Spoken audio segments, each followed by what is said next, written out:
ವಿದ್ಯಾರ್ಥಿಗಳೇ, ಕಳೆದ ತರಗತಿಯಲ್ಲಿ ನಾವು ಮಾನವ ಭೂಗೋಳಶಾಸ್ತ್ರದ ಅರ್ಥ, ಮಾನವ ಭೂಗೋಳಶಾಸ್ತ್ರದ ಬೆಳವಣಿಗೆ, ಮಾನವ ಭೂಗೋಳಶಾಸ್ತ್ರದ ಕ್ಷೇತ್ರ, ಮಾನವ ಭೂಗೋಳಶಾಸ್ತ್ರದ ವಿಭಾಗಗಳು ಇವುಗಳ ಬಗ್ಗೆ ಸಾಕಷ್ಟು ತಿಳ್ಕೊಂಡಿದ್ದೀವಿ. ಇಂದಿನ ತರಗತಿಯಲ್ಲಿ ವಿದ್ಯಾರ್ಥಿಗಳೇ ನಾವು ಮಾನವ ಭೂಗೋಳಶಾಸ್ತ್ರದ ವ್ಯಾಪ್ತಿ, ಮಾನವ ಭೂಗೋಳಶಾಸ್ತ್ರದ ಪ್ರಾಮುಖ್ಯತೆ ಅಥವಾ ಮಹತ್ವ ಹಾಗೂ ಮಾನವ ಭೂಗೋಳಶಾಸ್ತ್ರದ ಅಧ್ಯಯನದ ವಿಧಾನಗಳ ಬಗ್ಗೆ ತಿಳಿದುಕೊಳ್ಳೋಣ.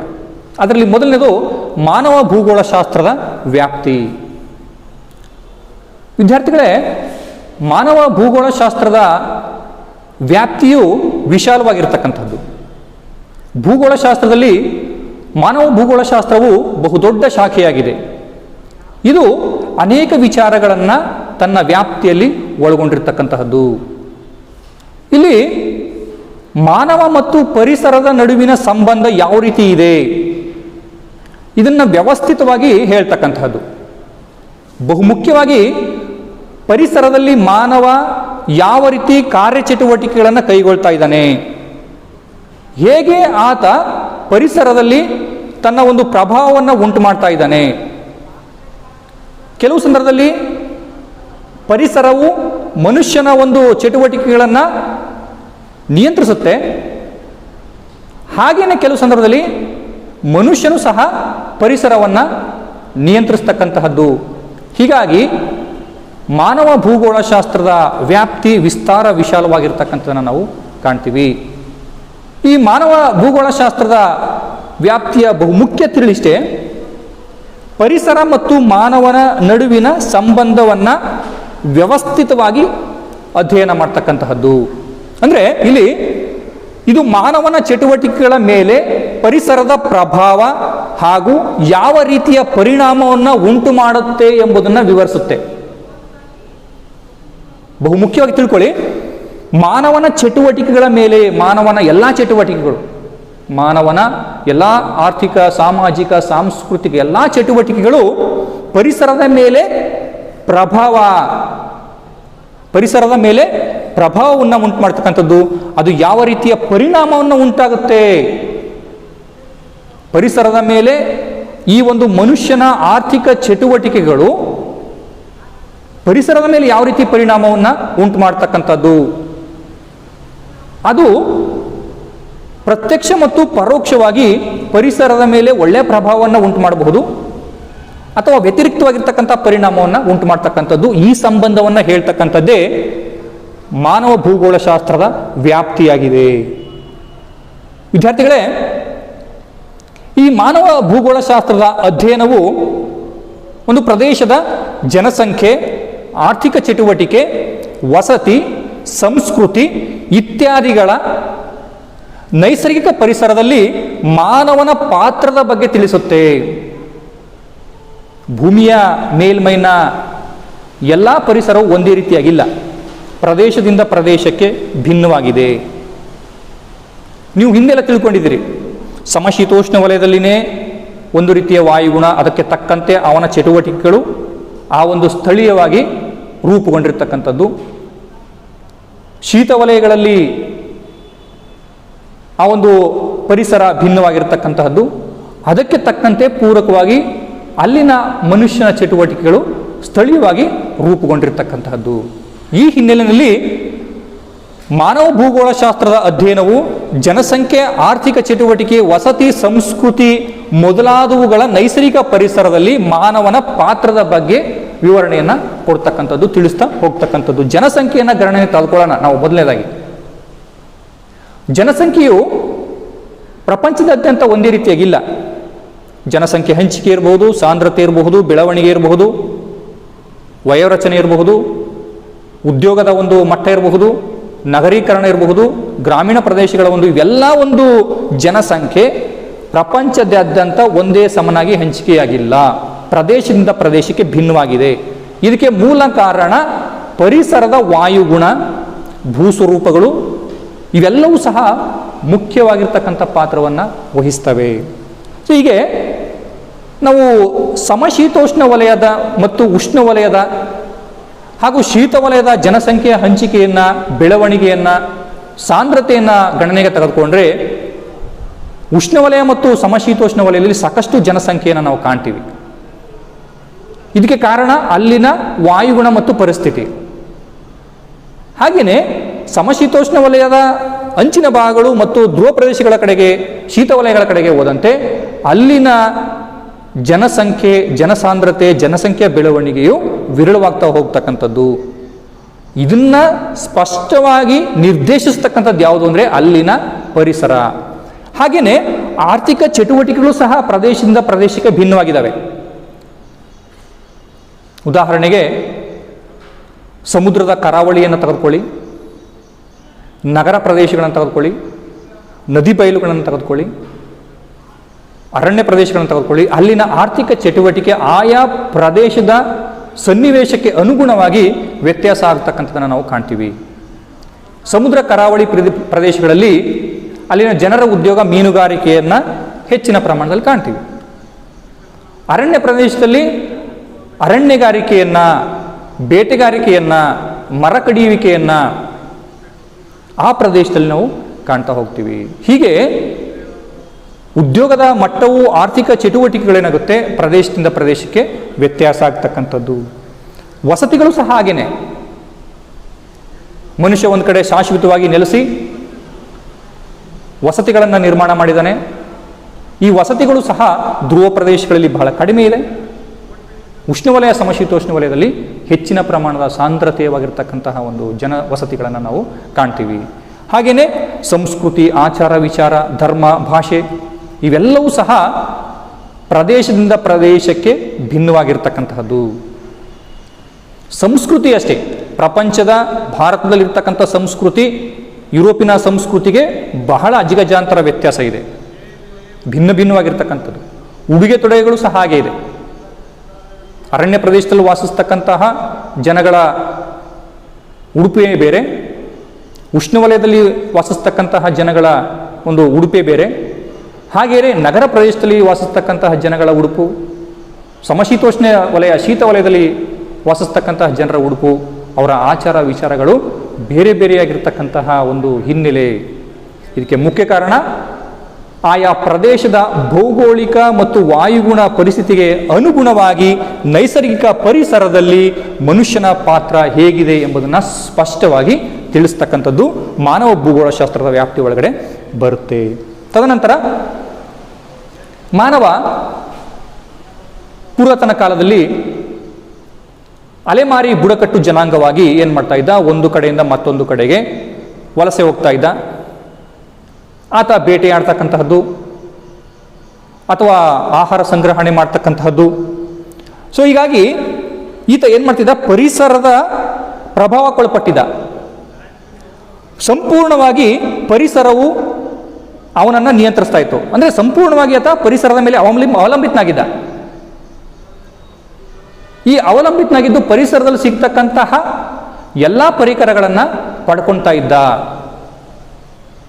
ಅವನ ಎಲ್ಲ ಪರಿಕರಗಳು ಪರಿಸರದಲ್ಲಿ ಸಿಗ್ತಾ ಇತ್ತು. ಕಲ್ಲನ್ನು ತೆಗೆದುಕೊತಿದ್ದ, ಅದನ್ನು ಕೆತ್ತಿ ಆಯುಧ ಮಾಡ್ಕೊತಾ ಇದ್ದ. ಮರಗಳನ್ನು ತೆಗೆದುಕೊಂಡು ಅದನ್ನು ಸಹ ಆಯುಧವಾಗಿ ಇಟ್ಕೊತಿದ್ದ. ಬೇಟೆಯಾಡಿ ಅಲ್ಲಿ ಸಿಗ್ತಕ್ಕಂಥ ಚರ್ಮವನ್ನು ತಾನು ಉಡುಪಾಗಿ, ಉಡುಗೆಯಾಗಿ ಬಳಸ್ತಾ ಇದ್ದ. ಹಾಗೆಯೇ ಆ ಮೂಳೆಗಳನ್ನು, ಅಸ್ಥಿಯನ್ನು ಸಹ ಆತ ಏನು ಮಾಡ್ತಾ ಇದ್ದ, ತನ್ನ ಬೇಟೆಗಾರಿಕೆ ಇತರ ಚಟುವಟಿಕೆಗಳಿಗೆ ಬಳಸ್ತಾ ಇದ್ದ. ಅಂದರೆ ಸಂಪೂರ್ಣವಾಗಿ ಆತ ಏನಾಗಿದ್ದ, ಪರಿಸರದ ಮೇಲೆ ಅವಲಂಬಿತನಾಗಿದ್ದ. ಇದು ಸಹ ಪ್ರದೇಶದಿಂದ ಪ್ರದೇಶಕ್ಕೆ ಬೇರೆಯಾಗ್ತಾ ಹೋಗ್ತಕ್ಕಂಥದ್ದನ್ನ ಮಾನವ ಭೂಗೋಳಶಾಸ್ತ್ರದ ವ್ಯಾಪ್ತಿಯಲ್ಲಿ ನಾವು ತಿಳ್ಕೊತಾ ಹೋಗ್ತೀವಿ. ತದನಂತರ ಏನು ಮಾಡ್ದ, ಒಂದು ಕಡೆ ನೆಲೆಸಿ ಬೇಟೆಯಾಡ್ತಾ ಇದ್ದ, ಅಲೆಮಾರಿಯಾಗಿದ್ದ. ಈ ಒಂದು ಕಾರ್ಯ ಚಟುವಟಿಕೆಗಳ ನಂತರ ಏನು ಮಾಡ್ದ, ಒಂದು ಕಡೆ ನೆಲೆಸಲಿಕ್ಕೆ ಪ್ರಾರಂಭಿಸ್ದ. ಒಂದು ಕಡೆ ನೆಲೆ ನಿಂತು ವ್ಯವಸಾಯವನ್ನು ಕೈಗೊಂಡ.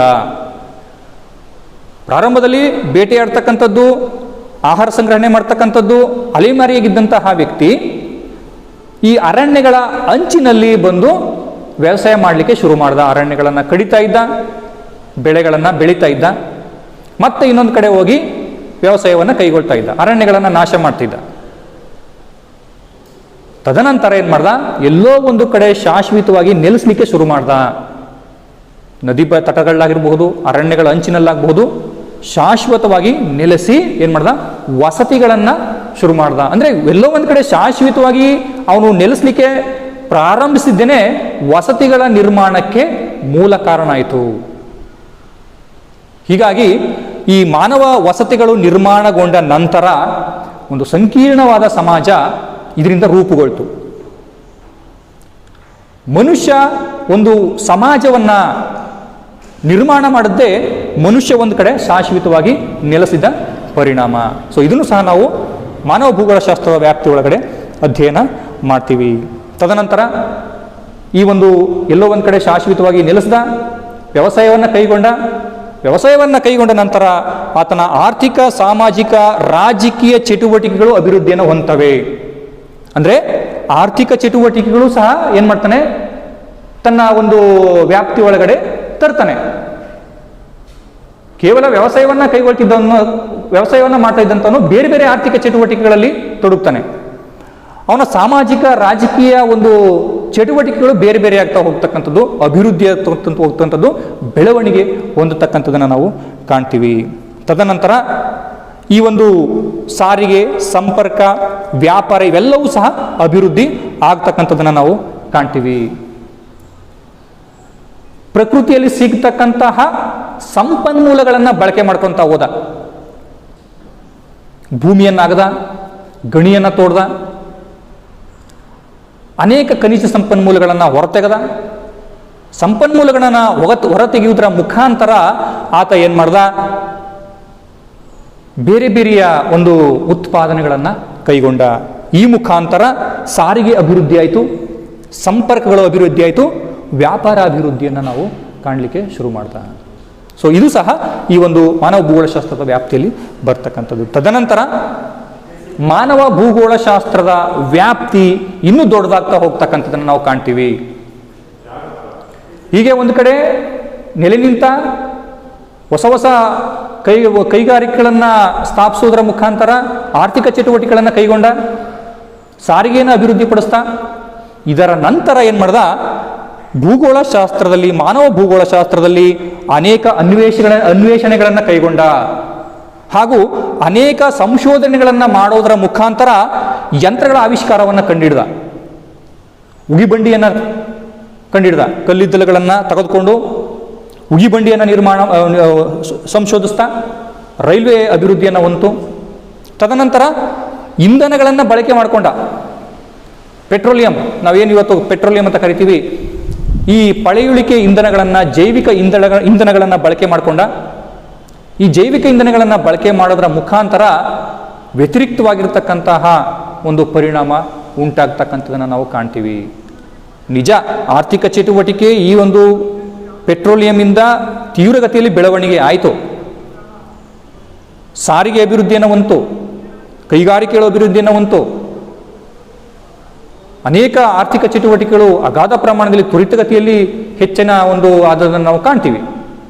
ಇದಕ್ಕೆ ಅನುಗುಣವಾಗಿ ವ್ಯತಿರಿಕ್ತವಾಗಿರ್ತಕ್ಕಂಥ ಒಂದು ಪರಿಣಾಮ ಸಹ ಉಂಟಾಯಿತು. ಅದೇನಪ್ಪ ಅಂದರೆ ಪರಿಸರದ ಸಮಸ್ಯೆ.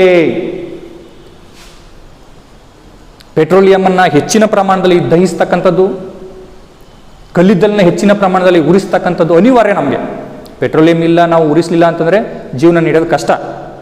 ಕಲ್ಲಿದ್ದಲನ್ನ ಉರಿಸಲಿಲ್ಲ ಅಂದರೆ ನಮಗೆ ವಿದ್ಯುತ್ ಶಕ್ತಿ ಬರೋದು ಕಷ್ಟ. ಹೀಗಾಗಿ ಈ ಒಂದು ಹೊಸ ಸಂಶೋಧನೆ, ಅನ್ವೇಷಣೆಯಿಂದ ಈ ಎಲ್ಲ ಒಂದು ಸಂಪನ್ಮೂಲಗಳನ್ನು ಬಳಕೆ ಮಾಡಿಕೊಳ್ಳೋದ್ರ ಜೊತೆಗೆ ಮನುಷ್ಯ ಸಮಸ್ಯೆಗೂ ಸಹ ಕಾರಣನಾದ. ವಾಯು ಮಾಲಿನ್ಯ ಉಂಟಾಯಿತು.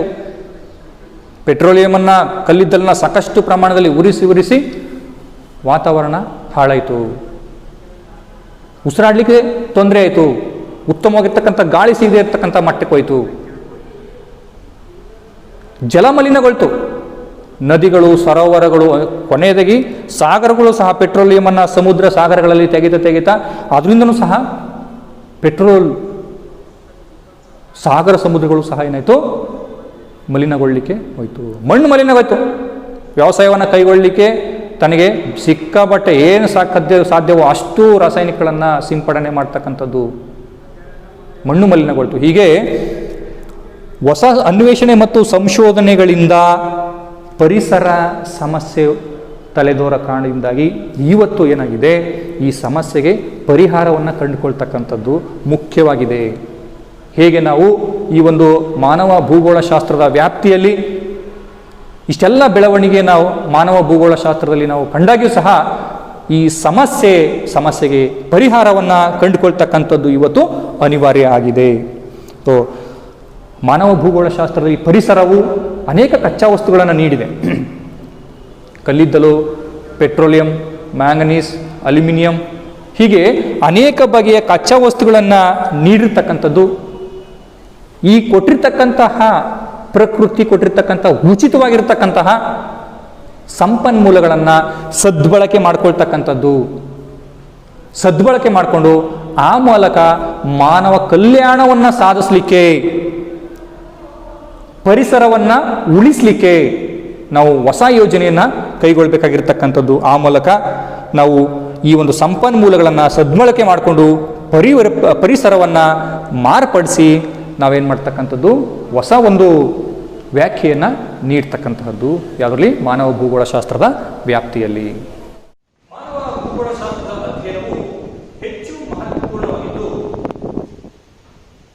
ಇದರ ಅಧ್ಯಯನವು ಮಾನವ ಮತ್ತು ಪರಿಸರದ ನಡುವಿನ ಸಂಬಂಧವನ್ನು ಹೇಳುವುದರ ಜೊತೆಗೆ ಇತ್ತೀಚೆಗೆ ಮಾನವನ ಎಲ್ಲ ಆರ್ಥಿಕ ಸಾಮಾಜಿಕ ಚಟುವಟಿಕೆಗಳು ಪರಿಸರದ ಮೇಲೆ ಒತ್ತಡವನ್ನು ಉಂಟು ಮಾಡ್ತಾ ಇದೆ. ಹೀಗೆ ಈ ಒಂದು ಪರಿಸರದ ಮೇಲಿನ ಹೆಚ್ಚಿನ ಒಂದು ಒತ್ತಡ ಕಾರಣದಿಂದಾಗಿ ಪರಿಸರ ಮಾಲಿನ್ಯ ಉಂಟಾಗ್ತಾ ಇರ್ತಕ್ಕಂಥದ್ದು. ಇದಕ್ಕೆ ಅನುಗುಣವಾಗಿ ನಾವು ಅನೇಕ ಯೋಜನೆಗಳನ್ನ ರೂಪಿಸಿಕೊಳ್ಬೇಕಾಗಿರ್ತಕ್ಕಂಥದ್ದು ನಮ್ಮೆಲ್ಲರ ಒಂದು ಜವಾಬ್ದಾರಿಯಾಗಿದೆ. ಹೀಗಾಗಿ ಈ ಒಂದು ಪರಿಸರದ ಮೇಲಿನ ಹೆಚ್ಚು ಅವಲಂಬನೆಯನ್ನ ಮಿತಗೊಳಿಸಬೇಕಾಗಿದೆ. ನಮ್ಮ ಪ್ರಕೃತಿಯ ಮೇಲಿನ ಹೆಚ್ಚು ಒಂದು ಚಟುವಟಿಕೆಗಳಿಂದಾಗಿ ಸಂಪನ್ಮೂಲಗಳು ಬರಿದಾಗ್ತಾ ಇದ್ದಾವೆ, ವಾಯು ಮಾಲಿನ್ಯ ಆಗ್ತಾ ಇದೆ, ಮಣ್ಣಿನ ಮಾಲಿನ್ಯ ಬರ್ತಾ ಇದೆ, ಜಲ ಮಾಲಿನ್ಯ ಬರ್ತಾ ಇದೆ. ಈ ಎಲ್ಲವನ್ನು ಮಲಿನತೆಯನ್ನ ಕಡಿಮೆ ಮಾಡ್ತಕ್ಕಂಥದ್ದು ಇವತ್ತು ಪ್ರತಿಯೊಬ್ಬರ ಹೊಣೆಯಾಗಿದೆ.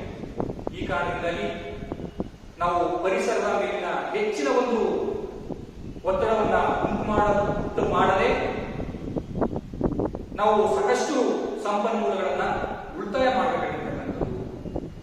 ಹೀಗಾಗಿ ನಮ್ಮ ಅವಶ್ಯಕತೆ ಎಷ್ಟಿದೆಯೋ ಅಷ್ಟೇ ಸಂಪನ್ಮೂಲಗಳನ್ನ ಬಳಕೆ ಮಾಡ್ತಕ್ಕಂಥದ್ದು, ನಮ್ಮ ಅತಿಯಾಸೆಯನ್ನ ಕಡಿಮೆಗೊಳಿಸಿ ಪರಿಸರದ ಮೇಲಿನ ಒಂದು ಒತ್ತಡವನ್ನ ಕಡಿಮೆ ಮಾಡೋದರ ಮುಖಾಂತರ ನಾವೇನ್ ಮಾಡ್ಬೋದು, ಮಾನವ ಭೂಗೋಳಶಾಸ್ತ್ರದಲ್ಲಿ ಈ ಒಂದು ಪರಿಸರವನ್ನ ನಾವು ಉಳಿಸಬೇಕಾಗಿರ್ತಕ್ಕಂಥದ್ದು. ಆ ಮೂಲಕ ಮಾನವ ಭೂಗೋಳಶಾಸ್ತ್ರದ ಒಂದು ಮಹತ್ವ ಪ್ರಾಮುಖ್ಯತೆ ಹೆಚ್ಚಿನ ಪ್ರಮಾಣದಲ್ಲಿದೆ. ಇದರಲ್ಲಿ ಮೊದಲನೇದು, ಮಾನವ ಭೂಗೋಳಶಾಸ್ತ್ರವು ಜಗತ್ತು ಹಾಗೂ ಅದರ ರಾಷ್ಟ್ರಗಳ ಜನರ ಸ್ಥಿತಿಗತಿಗಳನ್ನು ತಿಳಿಯಲಿಕ್ಕೆ ಸಹಕಾರಿಯಾಗಿದೆ.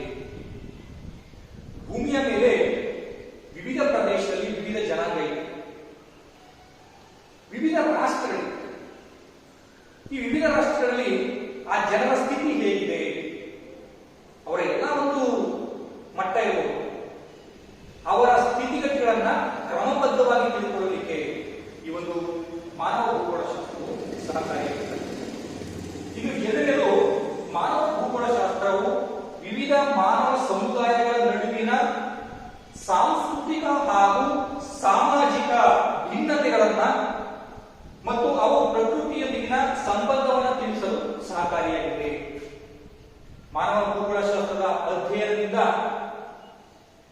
ವಿಶ್ವದ ವಿವಿಧ ಸಮುದಾಯಗಳ ನಡುವಿನ ಸಾಮಾಜಿಕ ಮತ್ತು ಸಾಂಸ್ಕೃತಿಕ ಭಿನ್ನತೆಗಳು ಯಾವ ರೀತಿ ಇದ್ದಾವೆ, ಒಂದು ಪ್ರದೇಶದಿಂದ ಮತ್ತೊಂದು ಪ್ರದೇಶಕ್ಕೆ, ಒಂದು ದೇಶದಿಂದ ಮತ್ತೊಂದು ದೇಶಕ್ಕೆ ಅವರ ಸಾಮಾಜಿಕ ಸಾಂಸ್ಕೃತಿಕ ಭಿನ್ನತೆಗಳು ಯಾವ ರೀತಿ ಇದ್ದಾವೆ, ಆಚಾರ ವಿಚಾರಗಳಿರ್ಬೋದು, ಭಾಷೆ ಧರ್ಮ ಇರಬಹುದು, ಇವು ಹೇಗೆ ವ್ಯತ್ಯಾಸದಿಂದ ಕೂಡಿವೆ, ಹಾಗೂ ಪರಿಸರದ ಜೊತೆಗೆ ಅಥವಾ ಪ್ರಕೃತಿಯ ಜೊತೆಗೆ ಯಾವ ರೀತಿಯ ಸಂಬಂಧವನ್ನು ಹೊಂದಿದವೆ, ಈ ಸಂಬಂಧವನ್ನು ಸಹ ತಿಳಿಸತಕ್ಕಂಥದ್ದು.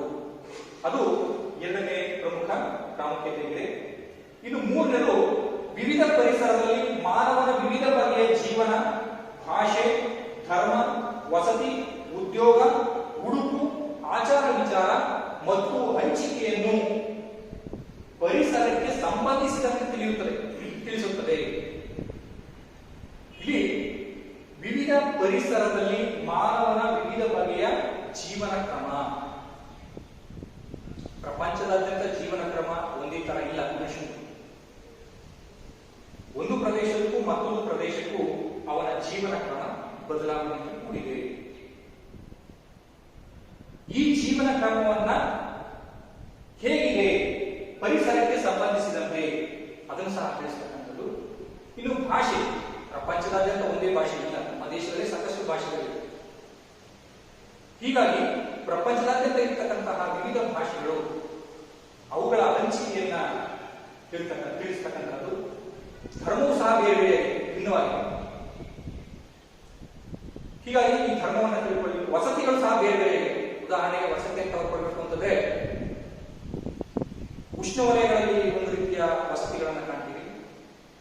ಅರಣ್ಯ ಪ್ರದೇಶಗಳಲ್ಲಿ ಆ ಸ್ಥಳೀಯವಾಗಿ ಸಿಗ್ತಕ್ಕಂತಹ ಮರಮುಟ್ಟುಗಳನ್ನ ಪಡ್ಕೊಂಡು ಅಲ್ಲಿ ಮನೆಗಳನ್ನ ನಿರ್ಮಾಣ ಮಾಡತಕ್ಕಂಥದ್ದು. ಧ್ರುವ ಪ್ರದೇಶದಲ್ಲಿ ಇಗ್ಲುಗಳಲ್ಲಿ ವಾಸಿಸ್ತಕ್ಕಂಥದ್ದು.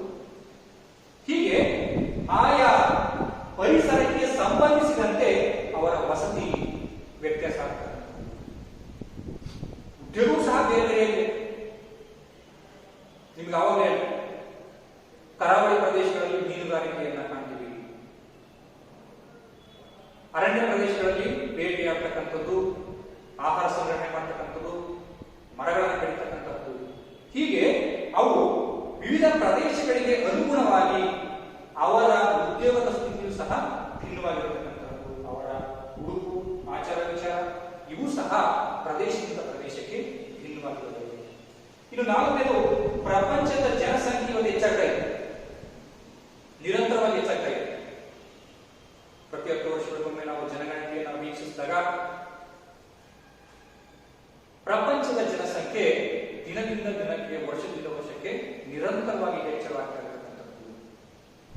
ಇದರ ಹಿನ್ನೆಲೆಯನ್ನು ತಿಳ್ಕೊಳ್ಳಲಿಕ್ಕೆ, ಜನಸಂಖ್ಯೆಯ ಬೆಳವಣಿಗೆ ಕಾರಣಗಳನ್ನು ತಿಳ್ಕೊಳ್ಳಿಕ್ಕೆ, ಪರಿಣಾಮಗಳನ್ನು ತಿಳ್ಕೊಳ್ಳಿಕ್ಕೆ, ಈ ಏರಿರ್ತಕ್ಕಂಥ ಜನಸಂಖ್ಯೆಗೆ ಪರಿಹಾರವನ್ನು ಕಂಡುಹಿಡ್ಕೊಳ್ಳಿಕ್ಕೆ, ಅದನ್ನು ಹೇಗೆ ನಿಯಂತ್ರಣ ಮಾಡ್ತಕ್ಕಂಥದ್ದು, ಈ ಎಲ್ಲಾ ಸಮಸ್ಯೆಗಳಿಗೆ ಪರಿಹಾರವನ್ನು ಕಂಡುಕೊಳ್ತಕ್ಕಂಥದ್ದು ಜನಸಂಖ್ಯಾ ಬೆಳವಣಿಗೆ, ಜನಸಾಂದ್ರತೆ, ಹಂಚಿಕೆ ಇತ್ಯಾದಿಗಳು ಭೌಗೋಳಿಕ ಪರಿಸ್ಥಿತಿಗೆ ಅನುಗುಣವಾಗಿ ಯಾವ ರೀತಿ ಇದೆ. ಜನಸಾಂದ್ರತೆಯನ್ನು ತೆಗೆದುಕೊಳ್ಳೋಣ. ಪ್ರಪಂಚದಾದ್ಯಂತ ಒಂದೇ ರೀತಿಯ ಜನಸಾಂದ್ರತೆ ಇಲ್ಲ.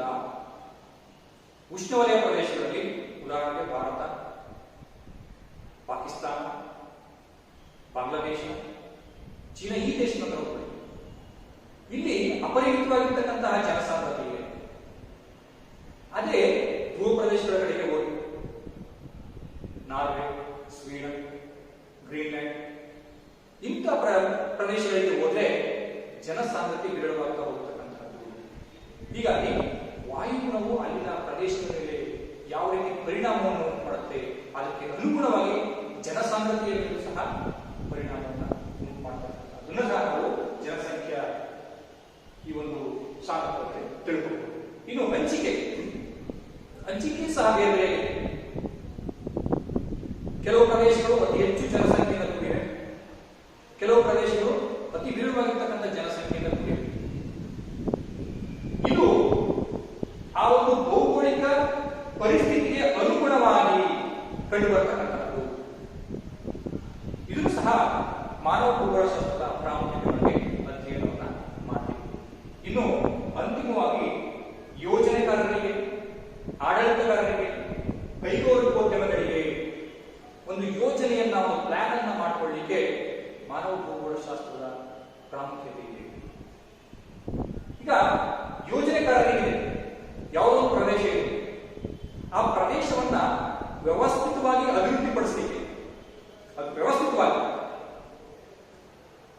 ಆ ಒಂದು ಯಾವುದೇ ಒಂದು ಯೋಜನೆಗಳನ್ನ ಆ ಪ್ರದೇಶಕ್ಕೆ, ಉದಾಹರಣೆಗೆ ಉತ್ತಮವಾಗಿರ್ತಕ್ಕಂತಹ ಮಣ್ಣಿದ್ರೆ ಬೆಳೆಗಳನ್ನು ಬೆಳೀಲಿಕ್ಕೆ, ಅಥವಾ ಯಾವುದೋ ಒಂದು ಪ್ರದೇಶಕ್ಕೆ ನಾವು ರಸ್ತೆಗಳನ್ನು ನಿರ್ಮಾಣ ಮಾಡ್ಕೋಬೇಕು ಅಂತ ಅನ್ಕೊಳ್ಳಿ, ಆ ಪ್ರದೇಶಕ್ಕೆ ಅನುಗುಣವಾಗಿ ರಸ್ತೆಗಳನ್ನು ಅಭಿವೃದ್ಧಿಪಡಿಸಲಿಕ್ಕೆ ಆಡಳಿತಗಾರರಿಗೆ ಸರ್ಕಾರದ ನಿಟ್ಟಿನಲ್ಲಿ ಯಾವುದೇ ಒಂದು ಸರ್ಕಾರ ತನ್ನ ಯೋಜನೆಗಳನ್ನ ರೂಪಿಸಲಿಕ್ಕೆ ಮಾನವ ಭೂಗೋಳಶಾಸ್ತ್ರದ ಒಂದು ಜ್ಞಾನ ಬೇಕಾಗಿರ್ತಕ್ಕಂಥದ್ದು. ಹಾಗೆಯೇ ಕೈಗಾರಿಕೋದ್ಯಮಿಗಳಿಗೆ ಇಂಪಾರ್ಟೆಂಟ್. ಎಲ್ಲದರಲ್ಲಿ ಕೈಗಾರಿಕೆಗಳನ್ನು ಸ್ಥಾಪಿಸಲಿಕ್ಕೆ ಆಗಲ್ಲ. ನಾವು ಯಾವುದೋ ಒಂದು ಮರುಭೂಮಿಲೋ ಅಥವಾ ಯಾವುದೋ ಒಂದು ಬೆಟ್ಟದ ಮೇಲೋ ಅಥವಾ ಯಾವುದೋ ಒಂದು ಪ್ರದೇಶಗಳೋ ಕೈಗಾರಿಕೆಗಳನ್ನು ಸ್ಥಾಪಿಸೋದು ಅಷ್ಟು ಲಾಭದಾಯಕವಲ್ಲ.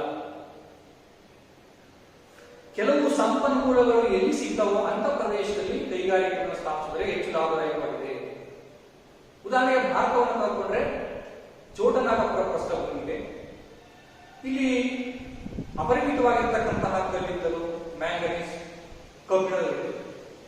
ಹೀಗಾಗಿ ಸ್ಥಳೀಯವಾಗಿ ಸಿಗ್ತಕ್ಕಂತಹ ಆ ಸಂಪನ್ಮೂಲಗಳನ್ನ ಬಳಕೆ ಮಾಡಿಕೊಳ್ಳಲಿಕ್ಕೆ ಬೃಹತ್ ಪ್ರಮಾಣದ ಕಬ್ಬಿಣ ಮತ್ತು ಉಕ್ಕು ಕೈಗಾರಿಕೆಗಳು ಕೇಂದ್ರೀಕೃತವಾಗಿವೆ. ಈ ಕಾರಣದಿಂದಾಗಿ ಆ ಒಂದು ಕೆಲವು ಪ್ರದೇಶಗಳು ಕೈಗಾರಿಕೆಗಳಿಗೆ ಹೆಚ್ಚು ಸೂಕ್ತವಾಗಿರ್ತಕ್ಕಂಥದ್ದು. ಹೀಗೆ ಯೋಜನೆಗಳನ್ನ ರೂಪಿಸಲಿಕ್ಕೆ ಸಹಕಾರಿಯಾಗಿದೆ. ಒಟ್ಟಾರೆ ಮಾನವ ಭೂಗೋಳಶಾಸ್ತ್ರವು ಜನರ ಸ್ಥಿತಿಗತಿಗಳನ್ನ ಅರ್ಥಕೊಳ್ಳಿಕ್ಕೆ ಹಾಗೂ ವಿವಿಧ ಸಮುದಾಯಗಳ ನಡುವಿನ ಸಾಮಾಜಿಕ ಸಾಂಸ್ಕೃತಿಕ ಭಿನ್ನತೆಗಳು ಮತ್ತು ಪರಿಸರದ ಜೊತೆಗೆ ಸಂಬಂಧವನ್ನು ತಿಳ್ಕೊಳ್ಳಿಕ್ಕೆ, ವಿವಿಧ ಪರಿಸರದಲ್ಲಿ ಮಾನವ ಅವನ ಭಾಷೆ, ಧರ್ಮ, ಜಾತಿ, ವಸತಿ, ಉದ್ಯೋಗ, ಉಡುಪು, ಆಚಾರ ವಿಚಾರ ಹಂಚಿಕೆಗಳನ್ನು ತಿಳ್ಕೊಳ್ಳಿಕ್ಕೆ, ಪ್ರಪಂಚದ ಜನಸಂಖ್ಯೆ ಬೆಳವಣಿಗೆ, ಜನಸಾಂದ್ರತೆ ಹಂಚಿಕೆ ಇವು ಭೌಗೋಳಿಕ ಪರಿಸರದ ಮೇಲೆ ಹೇಗೆ ಅದು ಪರಿಣಾಮವನ್ನು ಹೊಂದಿದೆ, ಅನುಗುಣವಾಗಿ ಯಾವ ರೀತಿ ತಿಳ್ಕೊಳ್ಳಿಕ್ಕೆ ಯೋಜನೆಗಾರರಿಗೆ, ಆಡಳಿತಗಾರರಿಗೆ ಹಾಗೂ ಕೈಗಾರಿಕೋದ್ಯಮಿಗಳಿಗೆ ಹೀಗೆ ಹಲವಾರು ರೀತಿಯಲ್ಲಿ ಇರ್ತಕ್ಕಂಥದ್ದು. ಒಟ್ಟಾರೆ ಮಾನವ ಮತ್ತು ಪರಿಸರ ಒಂದು ದೊಡ್ಡ ಸವಾಲಾಗಿದೆ. ನಮ್ಮ ಅಭಿರುಚಿಗಳು ಸಾಕಷ್ಟಿವೆ, ನಮ್ಮ ಆಸೆಗಳು ಅಪರಿಮಿತವಾಗಿವೆ. ಪರಿಸರದಲ್ಲಿ ಒಂದು ಸಂಪನ್ಮೂಲಗಳು ಮಿತವಾಗಿವೆ. ಮಿತವಾಗಿರ್ತಕ್ಕಂತಹ ಪರಿಸರವನ್ನ ನಮ್ಮ ಅವೈಜ್ಞಾನಿಕ ಆಸೆಗಳಿಗಾಗಿ ಬಲಿ ಕೊಡದೆ ವ್ಯವಸ್ಥಿತವಾಗಿ ಸಂಪನ್ಮೂಲಗಳನ್ನ ಬಳಕೆ ಮಾಡೋದರ ಜೊತೆಗೆ ನಾವೇನ್ ಮಾಡಬಹುದು, ಸಂಪನ್ಮೂಲಗಳನ್ನ ಉಳಿಸ್ತಕ್ಕಂಥದ್ದು, ಬೆಳೆಸ್ತಕ್ಕಂಥದ್ದು. ಇದು ಮಾನವ ಭೂಗೋಳಶಾಸ್ತ್ರದ ಪ್ರಮುಖ ಪ್ರಾಮುಖ್ಯತೆ. ಈಗ ನಾವು ಮಾನವ ಭೂಗೋಳಶಾಸ್ತ್ರದ ಅಧ್ಯಯನದ ವಿಧಾನಗಳ ಬಗ್ಗೆ ತಿಳಿದುಕೊಳ್ಳೋಣ. ಮಾನವ ಮತ್ತು ಪರಿಸರದ ನಡುವಿನ ಸಂಬಂಧ ಬಹಳ ಹಿಂದಿನಿಂದನೂ ಇದೆ.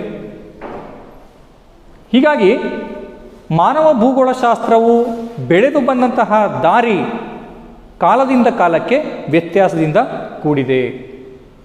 ಹೀಗಾಗಿ ಮಾನವ ಭೂಗೋಳಶಾಸ್ತ್ರದ ಅಧ್ಯಯನ ವಿವಿಧ ಹಂತದಲ್ಲಿ ವಿವಿಧ ರೀತಿಯಾಗಿ ಇರ್ತಕ್ಕಂಥದ್ದು. ಇದನ್ನು ನಾವು ಹಂತ ಹಂತವಾಗಿ ತಿಳ್ಕೊಳ್ತಕ್ಕಂಥದ್ದೇ ಮಾನವ ಭೂಗೋಳಶಾಸ್ತ್ರದ ಅಧ್ಯಯನ ವಿಧಾನಗಳು. ಇಲ್ಲಿ ನಾವು ಐತಿಹಾಸಿಕ ಕಾಲದಿಂದನೂ ಮಾನವನು ಪರಿಸರವನ್ನು ಹೊಂದಾಣಿಕೆ ಮತ್ತು ಬದಲಾವಣೆಯ ಮೂಲಕ ವಿವಿಧ ಹಂತಗಳಲ್ಲಿ ಅಧ್ಯಯನವನ್ನು ಕೈಗೊಂಡಿದ್ದಾನೆ.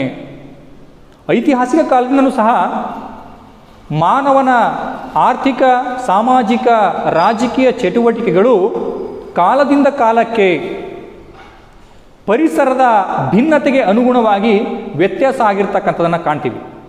ಹೀಗಾಗಿ ಈ ಪರಿಸರದ ಹೊಂದಾಣಿಕೆ ಮತ್ತು ಬದಲಾವಣೆಗಳ ಮೂಲಕ ನಾವು ಮಾನವ ಭೂಗೋಳಶಾಸ್ತ್ರದ ಅಧ್ಯಯನವನ್ನು ಹಂತ ಹಂತವಾಗಿ ತಿಳ್ಕೊಳ್ತಕ್ಕಂತಹದ್ದು. ಪ್ರಾರಂಭದ ಹಂತದಲ್ಲಿ ಮಾನವ ಸಮುದಾಯಗಳು ಪ್ರತ್ಯೇಕವಾಗಿದ್ದವು. ಒಂದು ಪ್ರದೇಶದ ಮಾನವ ಸಮುದಾಯ ಮತ್ತೊಂದು ಪ್ರದೇಶದ ಮಾನವ ಸಮುದಾಯದ ಎಲ್ಲ ಅವರ ಆಚಾರ ವಿಚಾರ ಸಂಪ್ರದಾಯಗಳು ಭಿನ್ನವಾಗಿರ್ತಕ್ಕಂಥದ್ದು, ವ್ಯತ್ಯಾಸದಿಂದ ಕೂಡಿತ್ತು. ನಂತರ ಪ್ರಾರಂಭದಲ್ಲಿ ಈ ಒಂದು ಮಾನವ ಭೂಗೋಳಶಾಸ್ತ್ರದ ಅಧ್ಯಯನ ವಿಧಾನವು ಪರಿಸರ ಪ್ರಭುತ್ವವಾದದೊಡನೆ ಮಾನವನ ಸಂಬಂಧವನ್ನು ವಿವರಿಸಲಾಯಿತು. ನಾವು ಪರಿಸರ ಪ್ರಭುತ್ವವಾದ ಅಂತ ಏನು ಕರಿತೀವಿ,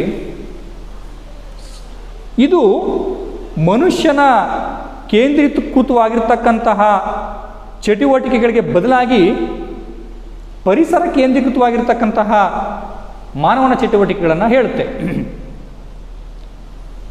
ಮಾನವ ಪರಿಸರದ ಶಿಶು ಅಂತ ಈ ಒಂದು ಸಿದ್ಧಾಂತದಲ್ಲಿ ಕಾಣ್ತೀವಿ. ಅಂದರೆ ಅವನ ಎಲ್ಲ ಆರ್ಥಿಕ ಚಟುವಟಿಕೆಗಳು ಪರಿಸರದಿಂದ ಪ್ರಭಾವಿತವಾಗಿದ್ದಾವೆ. ಪ್ರಾರಂಭದಲ್ಲಿ ಈ ಒಂದು ಅಧ್ಯಯನ ವಿಧಾನ ಹೆಚ್ಚು ಪ್ರಚಲಿತದಲ್ಲಿತ್ತು ಹಾಗೂ ಹೆಚ್ಚು ಆವಾಗ ಅದು ಫೇಮಸ್ ಆಗಿತ್ತು. ತದನಂತರ ಈ ಒಂದು ಪರಿಸರ ಪ್ರಭುತ್ವವಾದ ನಂತರ ಪ್ರಾದೇಶಿಕ ಹಾಗೂ ಹೋಲಿಕೆಯ ಅಧ್ಯಯನ ವಿಧಾನಗಳ ಅಭಿವೃದ್ಧಿಯನ್ನು ಹೊಂದುತ್ತವೆ. ಏನು? ಪ್ರದೇಶ ಹಾಗೂ ಹೋಲಿಕೆ ಅಧ್ಯಯನ, ಒಂದು ಪ್ರದೇಶದಿಂದ ಮತ್ತೊಂದು ಪ್ರದೇಶಕ್ಕೆ ಯಾವ ರೀತಿಯ ಭಿನ್ನತೆ ಇದೆ ಎಂಬತಕ್ಕಂಥದ್ದು, ಪ್ರಾದೇಶಿಕ ಭಿನ್ನತೆಯ ಅಧ್ಯಯನ ಹೆಚ್ಚು ಪ್ರಾಮುಖ್ಯತೆಯನ್ನು ಪಡ್ಕೊಳ್ತಕ್ಕಂತಹದ್ದು. ತದನಂತರ ಬಹುಮುಖ್ಯವಾಗಿ 1960ರ ನಂತರ ಮಾನವ ಭೂಗೋಳಶಾಸ್ತ್ರದಲ್ಲಿ ಸಂಖ್ಯಾತ್ಮಕ ಹಾಗೂ ಪರಿಮಾಣಾತ್ಮಕ ವಿಧಾನಗಳು ಬಳಕೆಗೆ ಬರುತ್ತೆ. ಅಂದರೆ 1960ಕ್ಕಿಂತ ಹಿಂದೆ ಮಾನವ ಭೂಗೋಳಶಾಸ್ತ್ರದ ಅಧ್ಯಯನ ವಿಧಾನದಲ್ಲಿ ನಾವು ಸಂಖ್ಯಾತ್ಮಕ ಮತ್ತು ಪರಿಮಾಣಾತ್ಮಕ ವಿಧಾನಗಳನ್ನು ಕಡಿಮೆ ಪ್ರಮಾಣದಲ್ಲಿ ಬಳಕೆ ಮಾಡ್ಕೊತಾ ಇದ್ದೀವಿ. 1960 ಇಸ್ವಿಯ ನಂತರ ಈ ಒಂದು ಮಾನವ ಭೂಗೋಳಶಾಸ್ತ್ರದ ಅಧ್ಯಯನದಲ್ಲಿ ಸಂಖ್ಯಾತ್ಮಕ ಮತ್ತು ಪರಿಮಾಣಾತ್ಮಕ ವಿಧಾನವನ್ನು ಅತಿ ಹೆಚ್ಚಿನ ಪ್ರಮಾಣದಲ್ಲಿ ವೈಜ್ಞಾನಿಕವಾಗಿ ಮತ್ತು ವ್ಯವಸ್ಥಿತವಾಗಿ ಬಳಕೆ ಮಾಡಲಿಕ್ಕೆ ಪ್ರಯತ್ನ ಪಡ್ತೀವಿ. ಮಾನವ ಭೂಗೋಳಶಾಸ್ತ್ರದ ಅಧ್ಯಯನ ವಿಧಾನದಲ್ಲಿ ಈ ಮಹತ್ತರವಾದಂತಹ ಬದಲಾವಣೆಯನ್ನು ನಾವು ಪರಿಮಾಣಾತ್ಮಕ ಕ್ರಾಂತಿ ಅಂತ ಕರಿತೀವಿ. ಸೊ ಈ ಕಾರಣದಿಂದಾಗಿ ಅಂದರೆ ಈ ಒಂದು ಮಾನವ ಭೂಗೋಳಶಾಸ್ತ್ರದ ಅಧ್ಯಯನದಲ್ಲಿ ಈ ಒಂದು ಸಂಖ್ಯಾತ್ಮಕ ಮತ್ತು ಪರಿಮಾಣಾತ್ಮಕ ವಿಧಾನಗಳು ಅಭಿವೃದ್ಧಿಯನ್ನು ಹೊಂದ ನಂತರ ಸಾಧ್ಯತಾವಾದ ಮತ್ತು ನಿಂತು ಹೊರಡುವ ಪರಿಸರ ಪ್ರಭುತ್ವವಾದ ಹೆಚ್ಚು ಮಹತ್ವವನ್ನು ಪಡ್ಕೊಳ್ಳುತ್ತೆ. 20ನೇ ಶತಮಾನದ ಅಂತಿಮದಲ್ಲಿ ಮಾನವ ಭೂಗೋಳಶಾಸ್ತ್ರದ ಅಧ್ಯಯನ ವಿಧಾನದಲ್ಲಿ ಹೊಸ ಪರಿಭಾವನೆಗಳು ಅಂದರೆ ಮಾನವನ ವರ್ತನೆ ಹೇಗಿದೆ ಪರಿಸರದ ಮೇಲೆ ಎಂಬುದನ್ನು ಅಧ್ಯಯನ ಮಾಡಲಿಕ್ಕೆ ಶುರು ಮಾಡುತ್ತೆ.